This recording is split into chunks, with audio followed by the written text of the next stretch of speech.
요점만 요약해서 나눠주세요. 우리가 알려주세요. 나누겠습니다. 네. 역시 많은 좋은 질문 왔는데 다 나누지 못하는 양해 주시고 저희가 차근차근 일부러 천천히 나누고 있어요.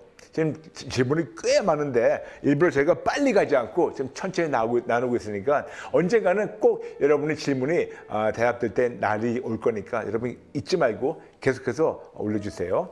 네, 첫 번째 질문 아이디 이분은 오직 예수 사랑 8091 성도님 질문입니다. 목사님 감사드립니다. 주일 예배만 드리고 다른 공 예배는 안 드리고 있습니다.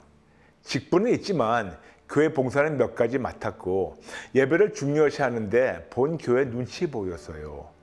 혼자 Just Jesus 예배만 중요시하며 지냈는데 어쩔지 궁금해서 항상 감사합니다. 근데 왜 본 교회 눈치가 보이신지 모르겠습니다. 모르겠어요 왜 그런지. 근데 제가 항상 말씀드렸죠. 7가지 교회가 있다고. 개개인의 교회고 공동체의 교회고 지역교회 그리고 우주적 교회 그리고 보이는 교회 안 보이는 교회 7번째 가상교회라고. 근데 우리가 많은 경우 교회 그러면 7개 중에 1개만 얘기해요. 우리가 지역교회.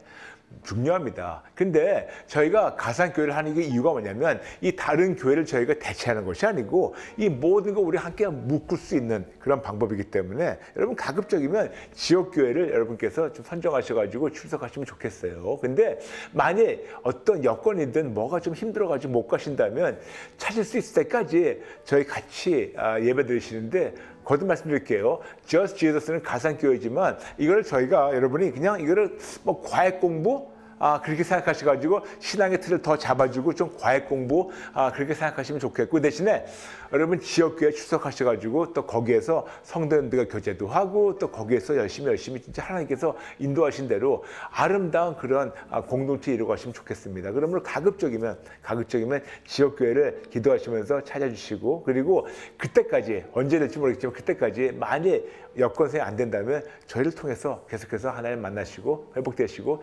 예배로 들으시는 예배자가 되시길 축복합니다. 아멘. 네. 그 다음 분 나눌게요. 이분 익명으로 올라온 질문이에요. 안녕하세요. 저는 38세 미혼 여성입니다. 질문이 있는데요. 정말 어디엔가 제 짝이 있는 건가요?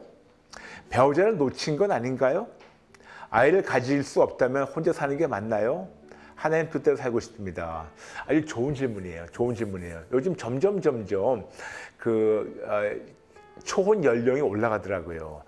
얼마 전에 통계를 보니까 남자는 초혼 연령이 30대 좀 넘었고 자매는 31.5 거의 32. 그래서 이제 30대 중반 정도가 이제 초혼 연령으로 나와 있더라고요. 그러다 보니까 또 어떤 때는 비혼주의도 있어요. 그런데 저는 지금 미혼 여성 자매에게 말씀드리고 싶어요.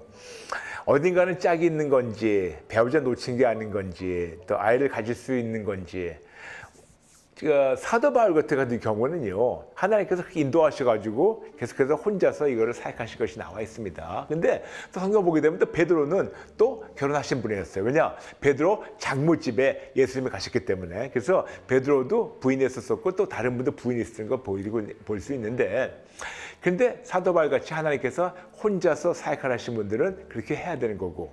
그런데 저는 성도들께 말씀드리고 싶어요. 하나님께서 너무 뚜렷하게 너는 혼자 있어라.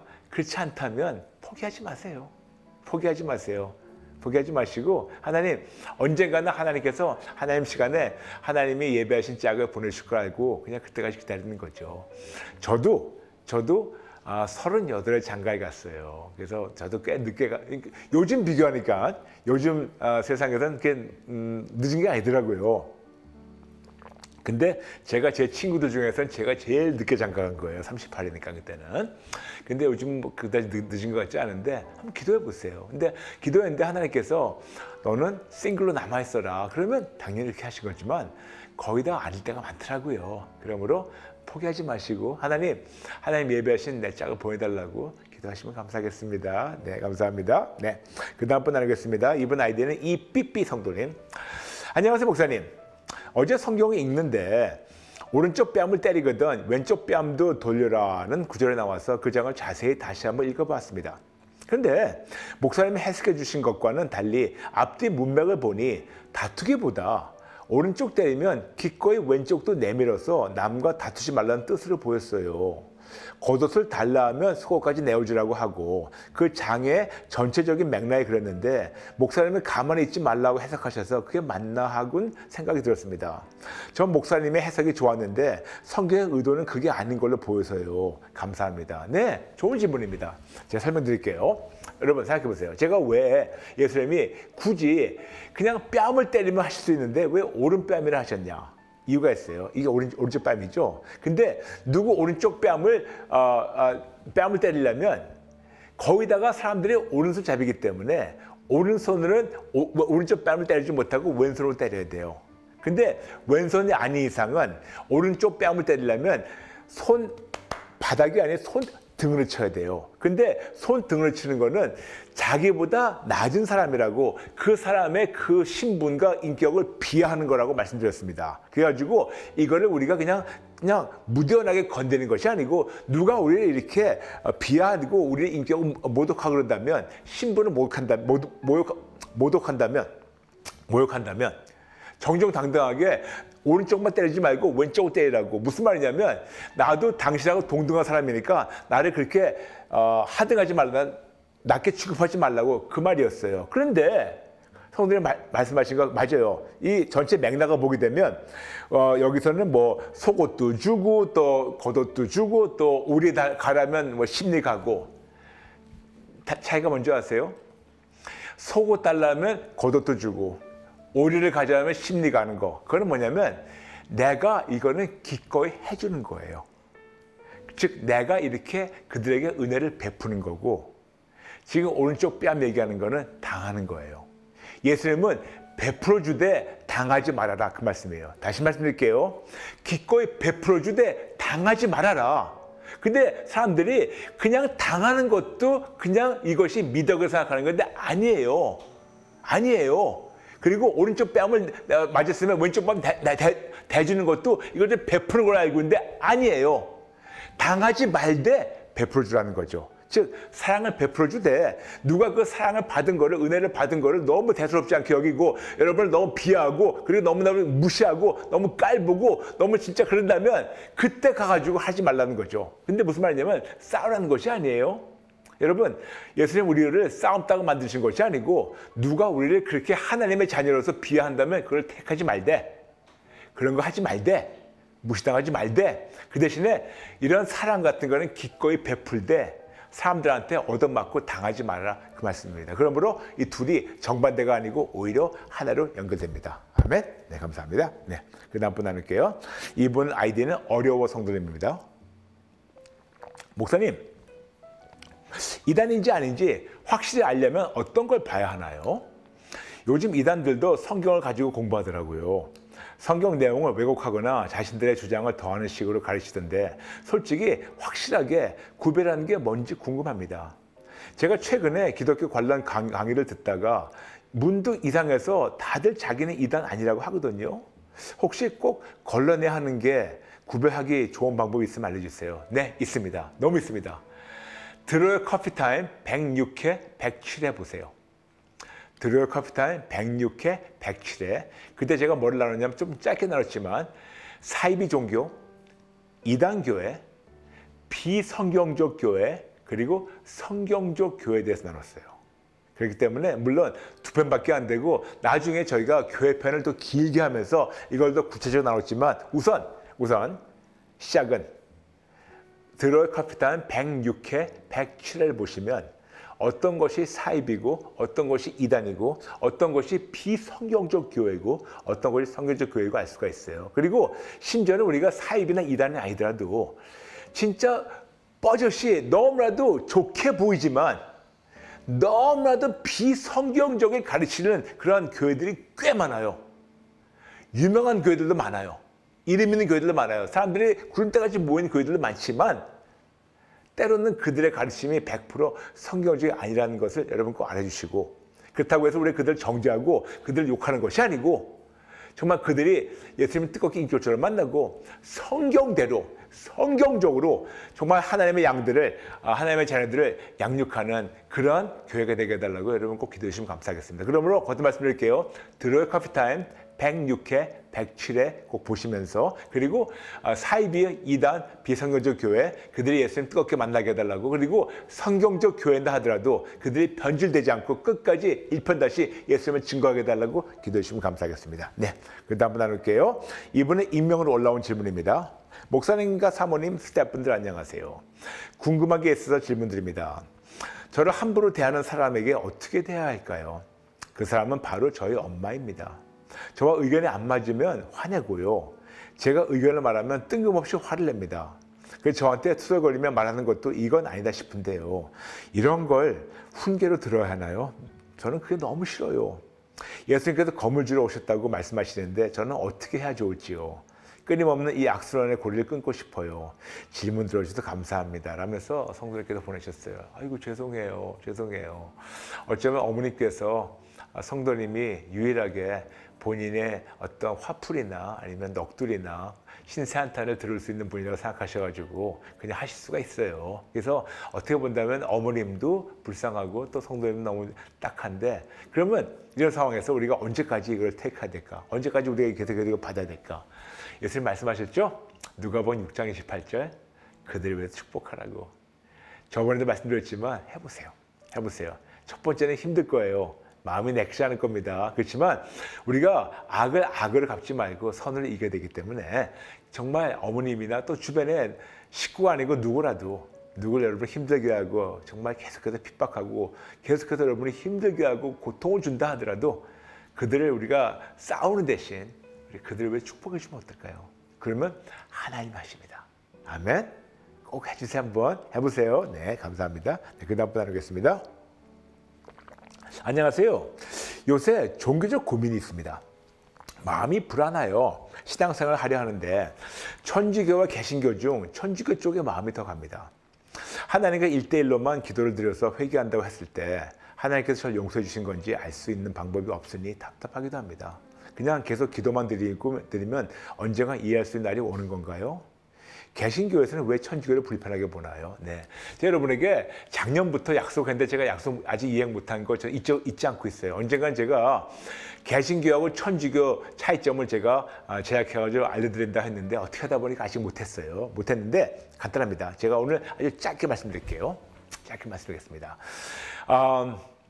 지금 이렇게 말씀하셨어요. 회개했을 때 날 용서해 주시는지 알 수 있는 방법이 없다고. 그런데 아마 이분 생각은 신부님께서 그냥 그래 됐다 해서 뭐 용서해 주니까 그냥 사람의 말을 듣고 그거를 위안을 받고 싶으신지 모르겠지만 저는 어느 누가 와서 회개했는데 하나님이 용서하셨습니다. 그렇게 선뜻 진짜 하나님이 저한테 그 마음 주시지 않았으면 제가 선뜻 얘기할 수 있을까요? 무슨 말이냐면 어떤 거를 얘기하라고 그래요. 그러니까 예를 들어서 천주교에서는 뭐 이럴 때 이런 기도문을 10번 하고 뭐 이런 말을 10번 하고 그렇게 하게 되면 용서받는다. 그러면 아멘, 됐습니다. 용서받았습니다. 그게 내보낼 텐데 저는 이게 사람이 이걸 할 수 있을까? 그런 형식적으로 하는 거를 이거는 성령님이 하셔야 되는 거고 성령님이 깨달아 주시는 거기 때문에 그래서 진짜 회개했을 때 용서하셨다는 거를 우리가 어떻게 할 수 있는 건가 계속 해보세요. 하나님이 감동 주실 겁니다. 감동 주실 거예요. 근데 저는 그 얘기하고 싶은 것보다도 개신교에서는 왜 천주교를 불편하게 보나요? 거꾸로 왜 천주교에서는 개신교를 불편하게 보나요? 그게 더 큰 것 같아요. 개신교에서는 천주교를 딱히 불편하게 볼 이유도 없어요. 그냥 그들은 그들이고 우리이기 때문에 어떻게 본다면. 근데 이게 있어요. 천주교에서는 어마어마하게 비성교적인 것이 많아요. 그래서 불편하다면 그게 불편한 겁니다. 불편하다면 그게 불편한 거지. 절대로 저희가 그들 정죄할 자격도 없고 그렇지만 천주교에서 가르치는 많은 것이 좋은 것도 있지만 대다수가 비성경적이에요. 그렇기 때문에 저희가 불편하게 보는 겁니다. 근데 오히려 천주교에서는 개신교 불편하게 보는 거에 본인들이 진짜 전통이고 우리는 거기서 빠져나왔다 해가지고 불편하게 보는 형량이 있지만 그렇지만 우리가 볼 때는 그들이 가르칠 것이 어마어마하게 비성경적인 것이 많아요. 그런데 중요한 거는 이걸 제가 그들에게 말씀드리고 싶었어요.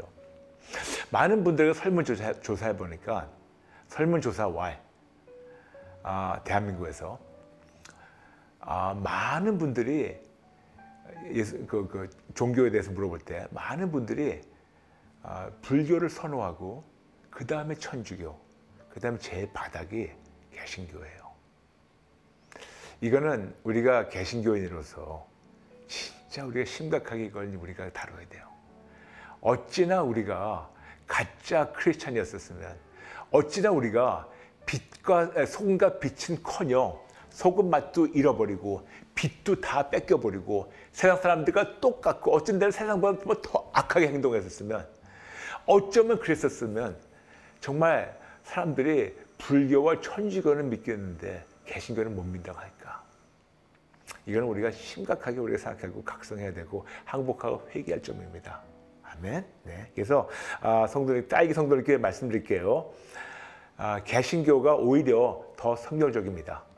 그러므로 가급적이면 개신교로 오세요. 네, 감사합니다. 네, 그 다음 분 질문입니다. 이분은 체카 성도님, 체카. 좀 질문이 길어요. 양해해 주세요, 여러분. 안녕하세요, 목사님. 요요요 42편에서 차별금지법은 세계의 흐름일 뿐 하나님이 죄라고 하셨기에 죄라고 하신 말씀 때문에 혼란이 와서 질문을 남기게 되었습니다. 차별금지법이 죄라는 것에 혼란되시다고요. 이렇게. 전에 비출산, 비혼이 죄이냐는 질문에 대해서 목사님께서 하나님께 뜻을 묻고 출산, 결혼을 하라 하면 출산, 결혼을 하고 할 필요 없다 하시면 할 필요 없다고 하셨었어요. 그러면 죄가 아니라고요.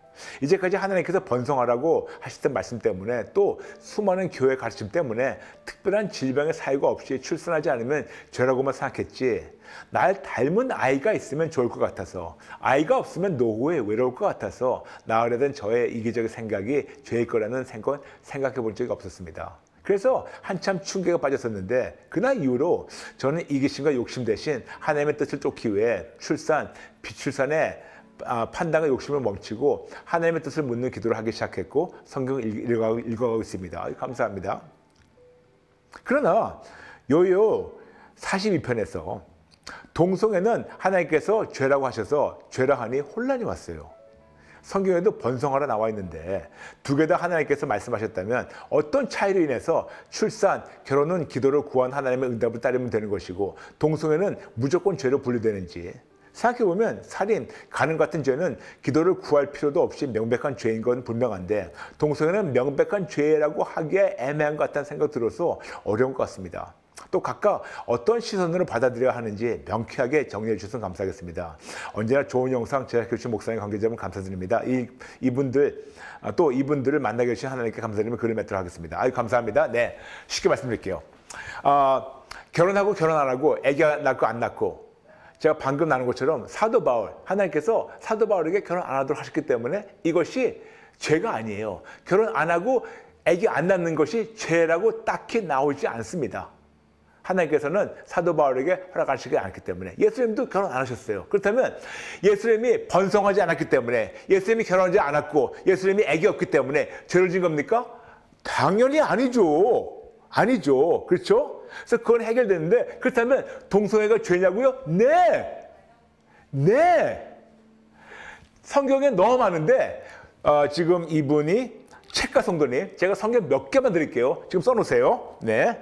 레위기 18장 22절, 레위기 20장 13절, 디모데전서 1장 8절부터 11절, 그리고 고린도전서 6장 9절, 로마서 1장 26절 27절. 너무나 많지만 그것만 말씀드릴게요. 다시 말씀드릴게요. 너무 빨리 갔으면. 레위기 18장 22절, 레위기 20장 13절, 디모데전서 1장 8절부터 11절, 고린도전서 6장 9절, 로마서 1장 26절 27절. 너무나 명백하게 죄라고 말씀하고 있어요. 혼란스러울 것이 없습니다. 죄입니다. 그렇기 때문에 죄는 죄라고 알고 그리고 혼란스러울 필요가 없습니다. 그리고 이거는 정말 하나님께서 사도 바울처럼 예수님처럼 결혼 안 하고 아기 안 낳는 것, 이것이 죄라고 말씀 안 하셨지만 사도 바울하고 예수님이 동성애자입니까? 아니죠. 그러므로 동성애는 죄입니다. 아멘? 네. 그래서 혼란스러워하지 않으셨으면 감사하겠습니다. 네.